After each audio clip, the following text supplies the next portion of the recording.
Welcome to Healthy Living, Healthy Planet Radio, sponsored by EarthX, the world's largest environmental experience, and also sponsored by Natural Awakenings magazine. Live your healthiest life on a healthier planet. Now here's your host, Bernice Butler.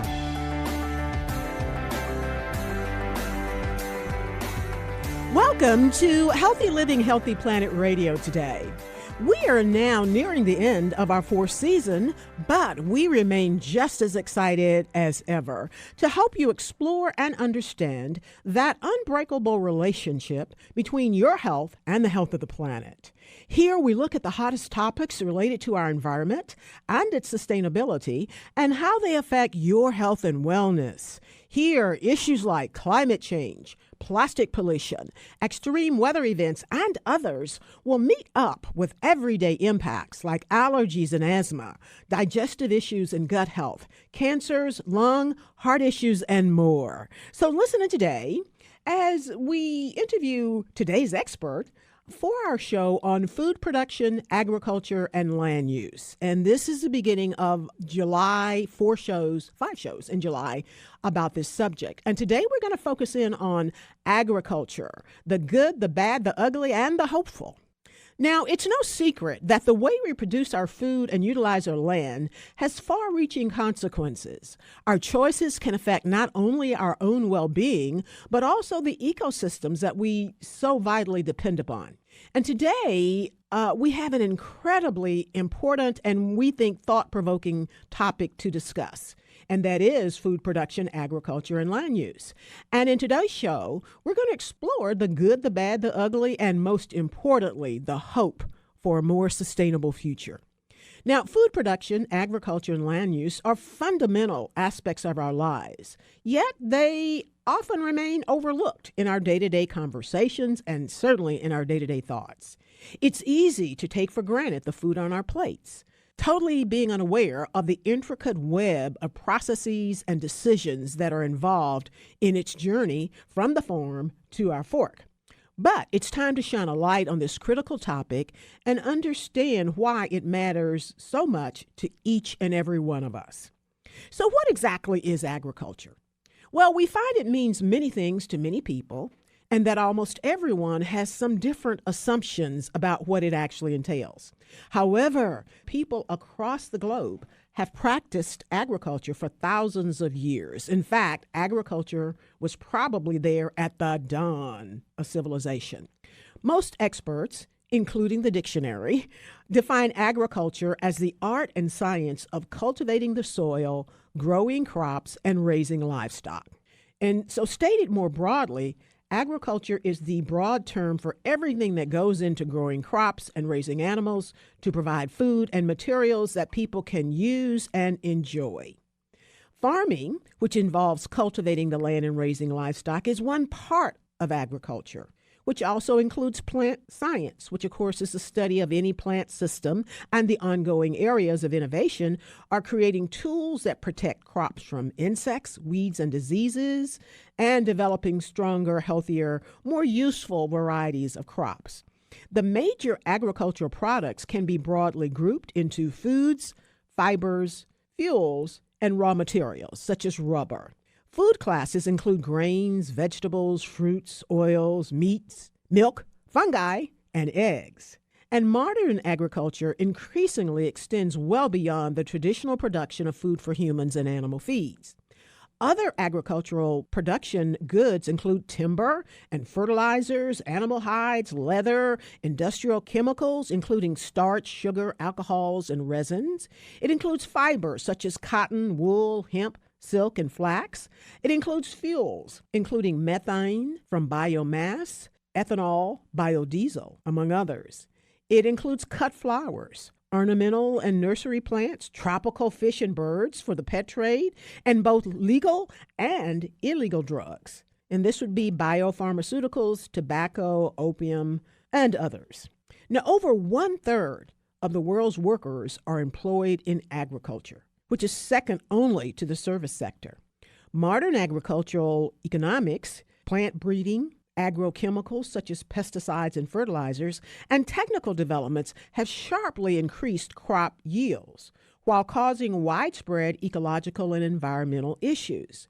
Selective breeding and modern practices in animal husbandry have similarly increased the output of meat, but have raised concerns about animal welfare and environmental damage. Environmental issues include contributions to global warming, depletion of aquifers, deforestation, antibiotic resistance, and growth hormones in industrial meat production. So, why should we care about food production, agriculture, and land use? Well, the answer lies at the intersection of our health and the health of our planet. Our food choices impact not only our personal well-being, but also the well-being of the environment. And by choosing sustainably produced foods, then we can support our ecosystems that we depend on, we can reduce greenhouse gas emissions, and we can promote widespread biodiversity. Moreover, sustainable agricultural practices ensure the long-term viability of our food supply, making it a matter of food security. And hopefully today we might touch a bit on food insecurity and how that impacts and can perhaps impact all of us, because it is a big driving force in our agriculture today. Now, additionally, agriculture and land use have profound social and economic implications. The livelihoods of millions of farmers and farm workers, many of whom face hardships and other issues, depend on the viability of our food systems.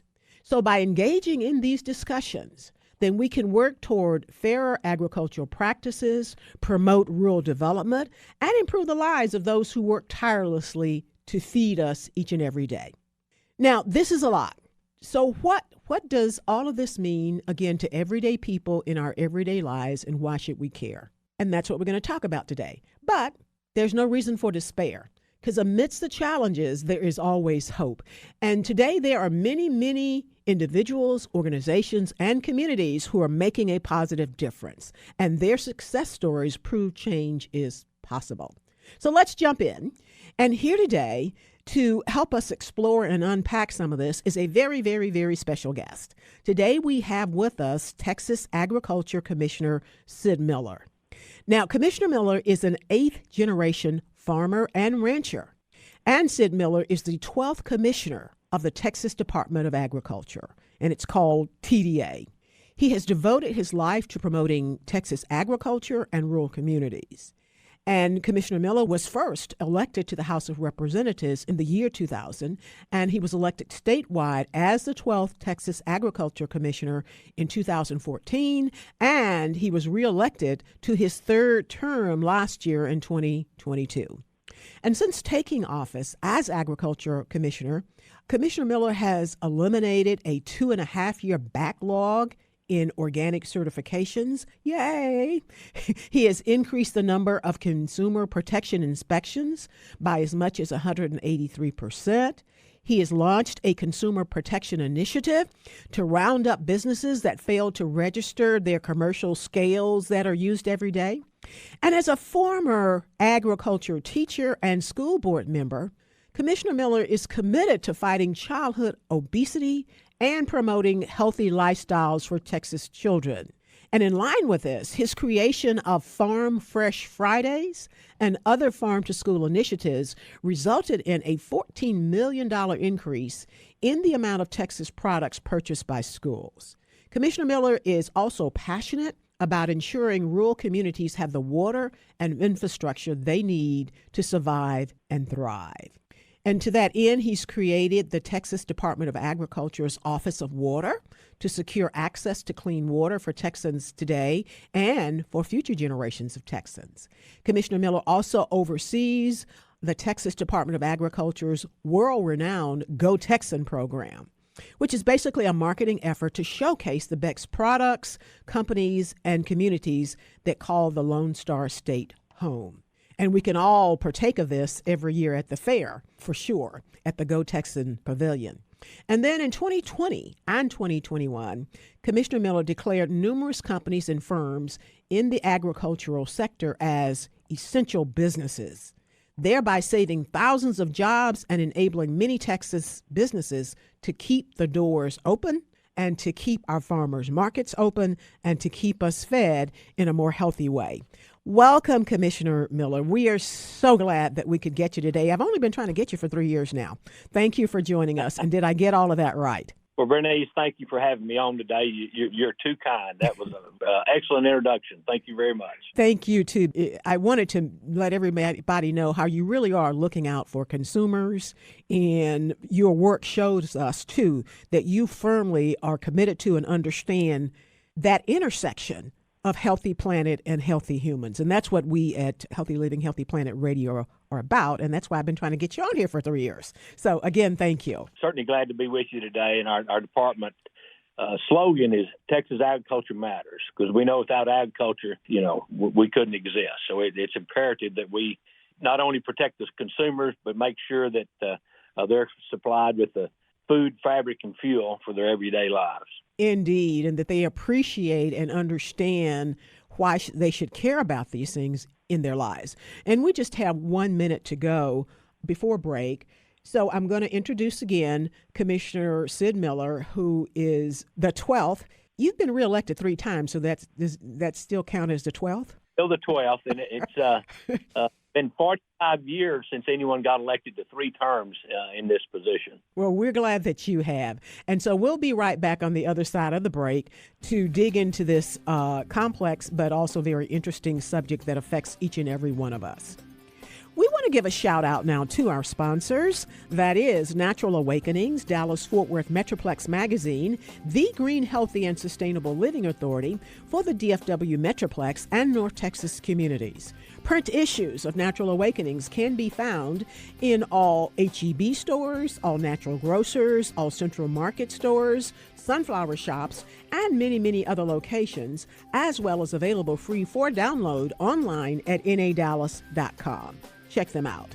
Our other sponsor is North Haven Gardens, serving the Metroplex since 1951, the most respected horticultural establishment in North Texas, offering gardening and plant education, concierge services, DIY classes, gifts, and more. Check them out at nhg.com.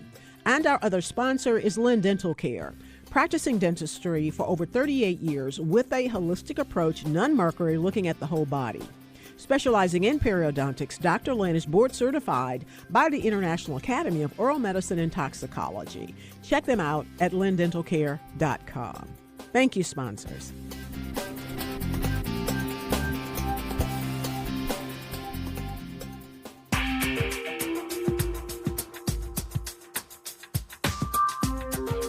Welcome back to Healthy Living, Healthy Planet Radio. To today's show, our first of our July theme shows on food production, agriculture, and land use. And today we are talking with Texas Department of Agriculture Commissioner Sid Miller, and we're focusing in on agriculture, the good, the bad, the ugly, and the hopeful. And again, thank you so much, Commissioner Miller, for being with us today. Now, I want to start off by talking to you a little bit about what are some of the positive developments or advancements in agriculture and food production that you believe have had a significant impact in Texas or on Texans. Well, we've always been about sustainability, regenerative ag. Those are kind of new buzzwords, but we've been practicing that for a long time. If you've ever been to my office, one of the things that kind of sticks out is I have a 7-foot Comanche headdress beside my desk. And people come in and they say, well, what is the purpose of that? I've never seen a 7-foot headdress in somebody's office. And I said, well, that it does have a purpose. That's to remind me that the Comanches once ruled Texas, and they were the original ag department. And we can learn a lot from them because actually, even that far back, they were practicing sustainability. So we've been at this a long time. In the last 20, 25 years, we've made great headway. We have gone from traditional farming, which we burn about 5 gallons of diesel per acre. We have now converted to no-till and minimal-till farming. And now we are burning about 1 gallon of diesel per acre. That's an 80% reduction in fossil fuels. No other industry that I know of can claim they've reduced fossil fuel use by 80%. Now, this no-till farming has other advantages. We're no longer turning the soil over, so we no longer release hydrocarbons into the atmosphere. By not turning the soil over, we're no longer killing microbes. So the microbes are flourishing.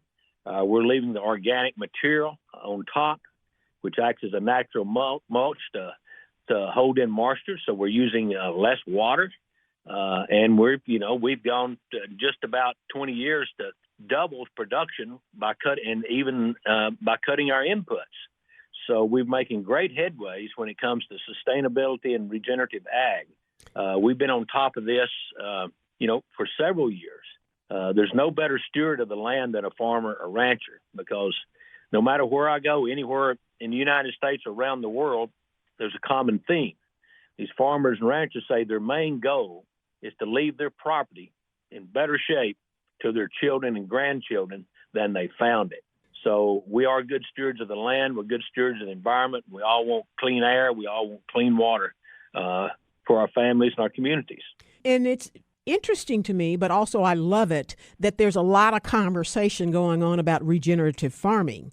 And as I kind of knew already, too, as you mentioned, it's been around for a long time. They probably called it something different. That's one of my hot button issues here on Healthy Living, Healthy Planet Radio. And that is the terms we use and how we communicate things. So often somebody comes up with a new term and it means something old or something we're already doing, but people don't understand it because of the term used. Because I publish a monthly Green and Healthy Living magazine, and our July issue is the big topic is regenerative farming, and so I try to take the opportunity to define that. And as you mentioned too, we've seen that farmers are the original steward, and it's almost, as far as I can tell, Commissioner Miller, it's almost out of necessity. It certainly is. If we don't take care of the land, we won't make a living. It won't take care of us. There's a saying I always say, and it kind of brings people close to what a farmer feels like about the land. And I tell people, as farmers and ranchers, we don't own the land. The land owns us. And that's from generation to generation to generation. And you really have to kind of look deep inside that saying to figure out what I'm saying. But the land is part of us. It's our heritage. It's previous generations that's gone before us. So it's not like a car that wears out and you go get another one. I mean, we've got people on the same land. Matter of fact, I have a program here at the Department of Agriculture where we honor those farms and ranches that have been in the same family, operated by the same family for 100 years, 150 years, in continuous operation. We think that family heritage is important to keeping our land in good shape for future generations. That is interesting. Are you able to remember any off the top of your head that are perhaps here in North Texas? The oldest ones, and it won't be surprising to you, are mainly in South Texas. A lot of them are originally Spanish land grants. Those families down there, they've been operating. First one you think about is the King Ranch, established long before the Civil War. So, we've got some ranches now that are approaching 200. We've had a few, not too many of those, but we recognize those every year in our Family Land Heritage program here in Austin. So if you know someone that would qualify for that, I would encourage you to go to our website, texasagriculture.gov, to click on the Family Land Heritage Program and start to apply. We will be taking applications up probably. They're going to close pretty quick, but you can always get in line for next year. And it's quite interesting to research your land's history, because you have to go back through the public records and land deeds and things like that. We just don't take your word for it. We make you prove it up. The other thing that you mentioned, I want to dig into a little bit, and that was the till and no-till. And then you mentioned that it protects the microbes. Interestingly enough, too, in our magazine, our big article was about the gut-soil connection. And that reminded me, I was reminded of that when you mentioned till and no-till. Again, I want people to understand the benefit of not tilling the soil and what it does for them. Well, by not tilling the soil, and I did mention this earlier, but I think it's just as important, through no-till and minimal tillage, we have been able to reduce our pesticides by 60%. Oh, okay. We've reduced our commercial fertilizer, a non-organic fertilizer, by 40%. So again, by reducing inputs, we're increasing outputs, which is what we are continually up against in agriculture. We continually have to figure out a way to produce more with less. We've got less water. We're losing a farm a week to urban sprawl. Input costs are going up. We just have to get more efficient, and we always meet the challenge. Indeed, indeed. And I want to talk about that a little bit more, and you mentioned a couple of them, and that's our challenges or the negative aspects of agriculture and food production in Texas that you guys are looking at to be addressed. And I heard you, I can remember just now you had mentioned losing farms to urban sprawl. How do we work on that challenge? I was just at a meeting last night, and it was discussed that in our Blackland area of the state, which is our most productive soil, they're going to take out 35,000 acres for a solar farm. That's just unheard of. I mean, that's prime farmland. I mean, I get renewable fuels and things like that, but I just don't know that wise to do it, especially in our most productive farmland. So yeah, I can't see that either. I know that there have to be other ways you can do that, because you can even put solar on top of industrial roofs even.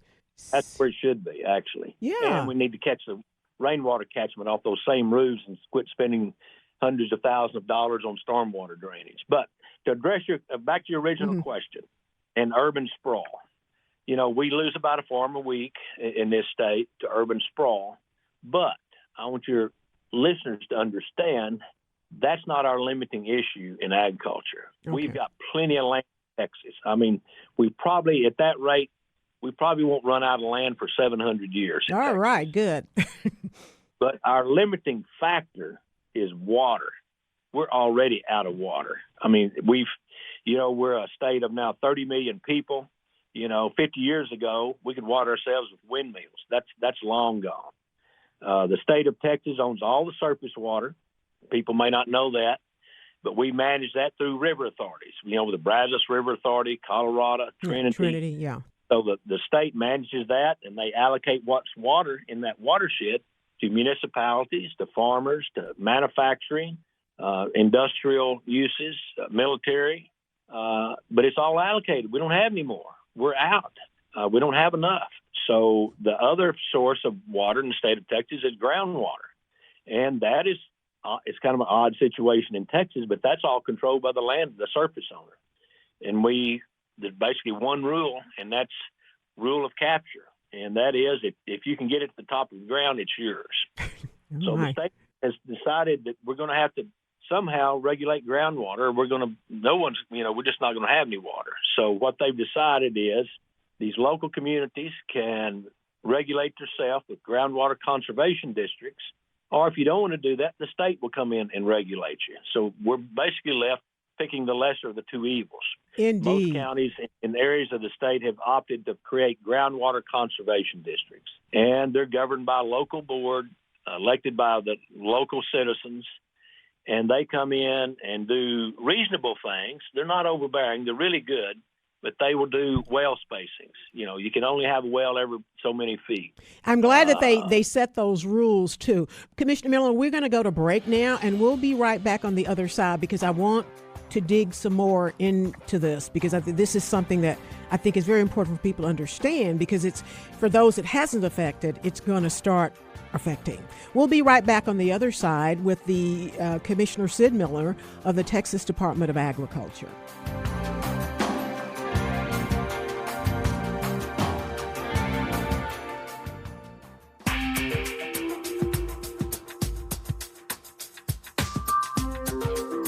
Welcome back to Healthy Living, Healthy Planet Radio. To today's show on food production, agriculture, and land use, focusing in on the good, the bad, the ugly, and the hopeful. And today's very, very special guest is Texas Agriculture Commissioner Sid Miller. And again, thank you for being with us, Commissioner Miller. Before the break, though, you were talking about land conservation districts as one of the solutions that's out there or that's happening to help us deal with the challenge of water and water conservation as it relates to our food production here in Texas? And you mentioned that many municipalities or localities do have the land conservation districts. How does that affect, or do us ordinary people in our day-to-day lives come in contact with a land conservation district and their efforts? Well, let me just correct you a little bit. Please. You're almost right, but it's water conservation. I'm sorry, water conservation, yes. Service water, because we're limited on the water in Texas. We've just got to the point where our population is so large that we've got to start managing our water. Now, most of the water west of the Mississippi is allocated and distributed by the state. Texas is different. We don't have a lot of, with the exception of our river waters. That's allocated by the state. But the land of the surface owner owns the water that's under your land. So that's what we're trying to manage. We've pumped the aquifer down out around Pecos. Remember when we used to get those good Pecos cantaloupes? Oh, yes. They just don't exist that much anymore. They're really hard to find because the farmers had to quit because the water table got so low they started pumping salt water. So poor management of that water table out there has caused that. We've got the Ogallala aquifer in the high plains that, we irrigate cotton and grain sorghum and other crops with. It's not being replenished at the rate that it's being used, so we've got to do a better job of managing that. Thus, that is the purpose of these groundwater conservation districts. The water's been abused, and this has been a while back, so you may not remember it, but the first case was in East Texas, when Ozarka Water Company punched a hole in the ground over there and was pumping so much water out to sell it that they dried up everybody's well around them. Oh my. And there was no law against that. The second case came from down south of San Antonio, a little community called Von Army. There was a guy punched a hole in the side of the embankment down there and had an artesian river from the aquifer down there, the Edwards aquifer, and was growing catfish. And it was just, wasting the groundwater, and it was lowering the water table of the Edwards aquifer. So because of abuses like that, cities going outside the city limits, drilling these big municipal wells, drying up the farmers' wells and homeowners' wells, we've had to come in and farm these groundwater conservation districts so we can have reasonable and predictable oversight of our groundwater. And enough that can be shared and used by everybody who's trying to farm too seems to be the big issue. Do we have Ozarka water but no water to grow our produce types of things? Anyway, another interesting fact, and it flows well with your show, is that the Texas Water Development Board, which oversees all the water development and conserving water in Texas, did an extensive research project, extensive report, and they found that some of our largest municipalities in Texas, from the time they receive their water until they deliver it to their customers, they lose 30% of it. They don't even know where it goes. They just can't account for 30% of that water. To me, that's unacceptable. We've got to fix that. The same report studied the largest water user, and that's agriculture, and that same report stated that agriculture was 95% proficient with the water we use. So I'm pretty proud of that. We don't waste much water. We've gone from flood irrigating and, overhead sprinklers to pivots to drip irrigation. So again, because we have to produce more with less, our water input, we need to be wasting less water. So we are very proficient at it. I just wanted to share that with your listeners. And on that line, are there any other particular trends or maybe emerging technologies or things in agriculture and food production that you find promising or that excite you in the work you do? Well, I actually created the Department of Water. I think you mentioned that here at the opening. So I'm the only statewide official that's promoting and rainwater catchment or rainwater harvesting. especially you mentioned earlier these large commercial buildings. We can capture that water. It's pretty clean, actually. It doesn't take much to clean it up. Matter of fact, you don't have to clean it up at all if you want to use it for irrigation or manufacturing or municipal purposes other than drinking water. But it's real easy to clean up for that.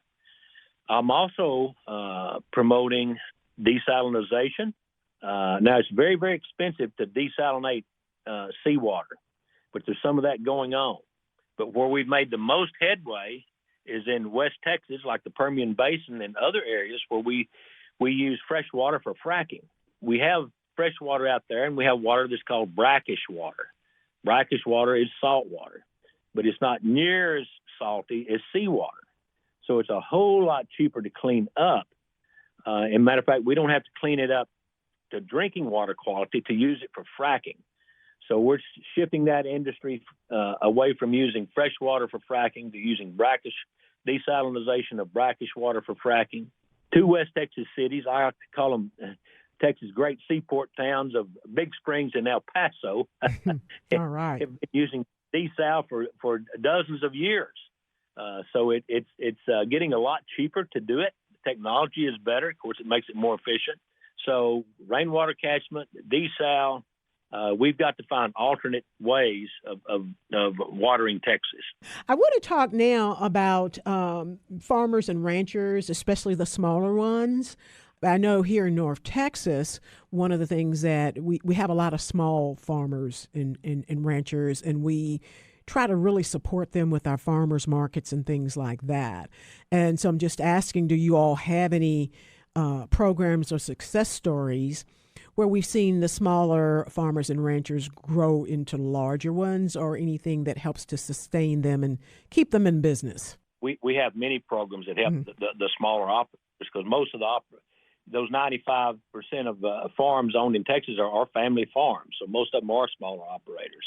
The average cow herd is like 33 cows in Texas. You'd think it'd be a lot larger. I would. But COVID, we launched a social media website. It's on Facebook. It's called Direct from Texas.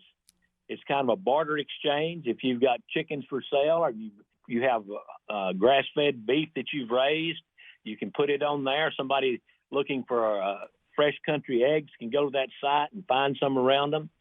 We have a hay hotline where we allow hay producers and buyers to come interact on that. So we make that possible, giving an alternative, to the major packers and things like that. I've actually started selling my own beef. It's Wagyu cross beef, and it's Right. antibiotic, hormone free, and there's a lot of niche market for that. So we have specialty programs where we have certified Go Texan farmers markets, and once you go to one of our Go Texan certified farmers markets, you can be assured that wasn't grown in Peru or Australia or somewhere. That is a Texas product grown locally, and we think that's important. Indeed, it is. And speaking of that, what kind of efforts are you all making, and what kind of progress have you seen in terms of educating consumers about the importance of supporting local agriculture and buying locally produced food? Well, we do that every day. I've already mentioned the local farm markets. Mm-hmm. I'm on over 100 radio stations daily, giving up the local farmers market report, livestock report included, commodities. I have a weekly radio show, Texas Agriculture Matters. We're similar to what you're doing. Mm-hmm. We promote the best that Texas agriculture has to offer. I think one of the unusual things, we're the only agriculture department in the United States. We have our own TV show. I just recorded our 10th seasons of Texas Agriculture Matters, and it's kind of like Bob Phillips' Country Reporter. We go around the state of Texas showcasing the best products and the best farmers and ranchers that Texas has to offer. It's pretty interesting. It's on the RFD TV. We're in 54 million homes across North America. It comes on Tuesday nights at 6 p.m. Central and re-airs Friday mornings at 6 a.m. I'll have to catch that. You are doing a lot to educate. We're going to go to break now, but I can tell you that, Sid, all we need from y'all now is a publication. It's a magazine or a newspaper. We'll be right back on the other side with Texas Department of Agriculture Commissioner Sid Miller continuing to help us understand agriculture, food production, and land use. Thank you. We want to give a shout out now to our sponsors.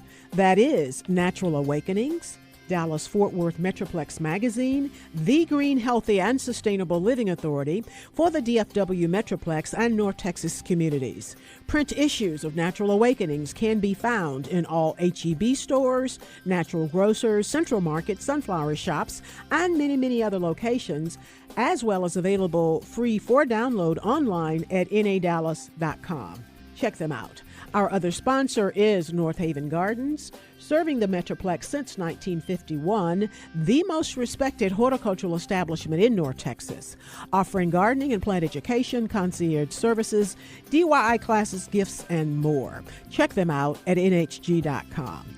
And our other sponsor is Lynn Dental Care, practicing dentistry for over 38 years with a holistic approach looking at the whole body. Specializing in periodontics, Dr. Lynn is board certified by the International Academy of Oral Medicine and Toxicology. Check them out at lynndentalcare.com. Thank you, sponsors.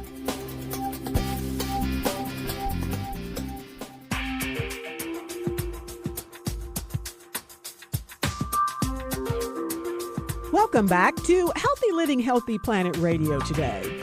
To today's show on food production, agriculture, and land use. And today we're speaking with the Texas Department of Agriculture Commissioner Sid Miller, and he's telling us and talking to us about agriculture, the good, the bad, the ugly, and the hopeful. And again, we thank you so much, Commissioner Miller, from taking time from your very busy schedule to help our audience understand and appreciate this some more. So now that droughts are not recent. My question was with the recent drought, but as I think on that, we have them all the time. But with the latest drought affecting Texas agriculture, what measures are being taken to support farmers and ranchers during this challenging period? And I have to think that we here in Texas are so susceptible to droughts, and probably other places too, that there are some proactive things we do. Can you talk to us about that? Sure, and I'm going to pivot just a little bit because I want to make sure I get this in. Mm-hmm. It's always bothered me that the highest rate of suicide, the two occupations that hold that distinction, are our veterans and our farmers. Oh my, I didn't know the farmers. Well, and I'll explain a little bit. Let's say you're one of these farmers. You're an eighth generation farmer. You're now in charge of the family heritage, the farm or ranch, and you missed 2 crops, 3 crops. The bank has said no more, and they're calling your notes, and you're going to be the one that loses the family farm. That weighs pretty heavy on you. And these farmers, if you think about it, they're mostly pretty independent. A lot of them are introverts. They'll stay on the tractor 12, 14 hours a day. They don't interact with other people.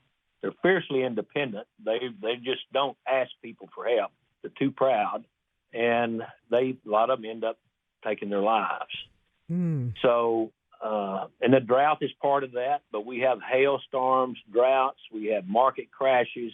We have freezes. We have fires, tornadoes. We just lost 18,000 dairy cows to a fire out in West Texas. We had a big flood in West Texas, and at the feedlots out there, one feedlot lost 6,000 head, drowned. They couldn't get them to higher ground because it rained too much too quick. So they're always facing stuff like that. It's a big challenge. So we have suicide hotlines available around the state, but none of them really address the particular needs of agriculture. So our own hotline, but I don't call it a suicide hotline. It's for people with depression, anything that somebody needs, somebody to talk to. It's called the Agri-Stress Helpline. The number is 833-897-2474. You repeat that. 833-897-2474. But the difference in this hotline and the other hotlines you might call it, Health and Human Services, we have trained 279 people to answer that hotline, and they all understand agriculture. They all understand what these people are going through. They know where the assets and the resources are, and how they're available to farmers to address these needs in these, tough times that they're going through. So they can talk to somebody that understands them and might have been through it themselves. So it's a great deal. We've had it up running almost a year. I think we've talked about 60 farmers out of committing suicide so far. Thank you for doing that. And speaking of that, and I know that you so astutely declared them as essential workers during COVID, but how else were farmers and ranchers affected by COVID that the rest of us didn't know about or wouldn't even think about? Well, of course, we couldn't get supplies. We couldn't get product. Farmers couldn't get diesel. So with my executive authority, the farmers burn red diesel, which is off-road diesel, in their combines and tractors and equipment. So it's non-taxed. You don't pay the road tax. But to distinguish that, it's dyed red. So you don't want to get caught with red diesel in your pickup truck going down the road or your semi. That's a big no, a huge fine. So during COVID, I got a waiver and allowed farmers to burn red diesel in whatever they needed to burn it in. So we had to get product to market. Grocery store shelves were empty. So that was one thing we did. I also run the Office of Rural Health Care. Our rural hospitals couldn't get personal protective equipment. They couldn't get hand sanitizer, gloves, masks, gowns. So we opened up our warehouse here. We found all that product. We reached out to our Go Texan members that make distilled spirits and got them to start making hand sanitizer. We picked that up, brought it to our warehouse. I brought all my ag inspectors in. We filled their pickups up with all this product, and we drove all over the state of Texas delivering this PPE equipment to rural hospitals, nursing homes, first responders, anybody that needed it. Matter of fact, 60 Minutes did a special on our rural healthcare project here in Texas. So many different ways that you don't think, you'd be affected. Red diesel to rural healthcare, and many, many more. I use my executive authority. You kind of alluded to this. I have executive authority over anything in the agriculture code, just like the governor has in all the other government codes. So okay. I declared any agriculture business, any agriculture-related business, or any business that actually supports agriculture an essential business, and they could stay open. Equipment dealers, landscapers, florists, gun shops, ammo dealers, anything that we needed to keep our agriculture sector going. Indeed. And I know around here, it was actually a boom for farmers markets. A lot of our the farmers markets, and we have quite a few of them, and they did very well in terms of, keeping the markets open. And again, their challenge, probably like yours, was for some of those supply chain issues, but their traffic increased substantially. And Commissioner Miller, you must be a glutton for punishment. I didn't realize you were also in charge of rural health care. Just 191 counties of the 254. Like I said, you're a certified glutton for punishment, because I imagine that was very challenging too during COVID. We all heard a lot about keeping those hospitals open, and I understand it's still a challenge. We haven't talked about our biggest program here, and that's nutrition. Yeah. So we run the nutrition programs for the federal government and the state government, all but 2 of them. We run 12 of the 14. The largest being school nutrition. I'm responsible for 5 million school meals each week. So when I took over, I'm trying to get my head around this and understand this school nutrition. I would visit these cafeterias and say, how much local product are you serving your kid? Well, none. We don't serve any. We just ordered it from Benny Keith or Cisco's. It's flash frozen. We thaw it out and put it on the lunch tray. I said, well, that's why you have healthy trash cans instead of healthy kids. Exactly. We've worked real hard to get the fresh produce and fresh Texas-grown product into our schools. We've become the model for the rest of the nation, our Farm Fresh program. And last year, our schools served $65 million worth of fresh, local Texas product to our children. No added salt, no preservatives, no dyes, never flash frozen, cooked from scratch. And guess what happened to it? They ate it.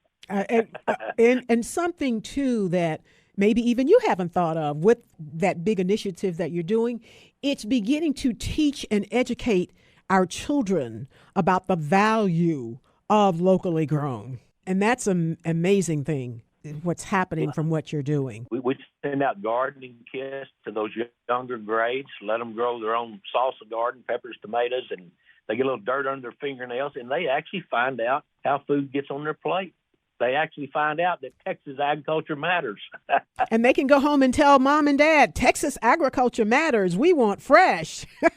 Because it really does start like that. I remember when my daughter was in school and she was telling me some stuff, and I heard it so much every day, I begin to do it. So that is a good thing. We only have just a couple of minutes to go in the show, Commissioner Miller. So I want to ask you, before we go, about the impact of climate change. It's affecting us all, and it's an increasing threat. And so what strategies are you implementing to help our farmers and ranchers mitigate, get ready? And you had mentioned earlier, too, about all these extreme weather events. We usually, every year, we'll have our Texas State climatologist on telling about that. But before we go, to talk about that, because that affects all of us very directly. Well, there's the problem we have in the United States. We have done so much, to clean up our water and air. We're about like 97% there. To move the needle anymore, it's almost cost prohibitive. But there are other places around the world. I just made not long ago a trade mission to China and one to India. There's a lot can be done in countries like that. Right. They're nowhere near as far along as what we've done in the United States. We're kind of the model for the rest of the world.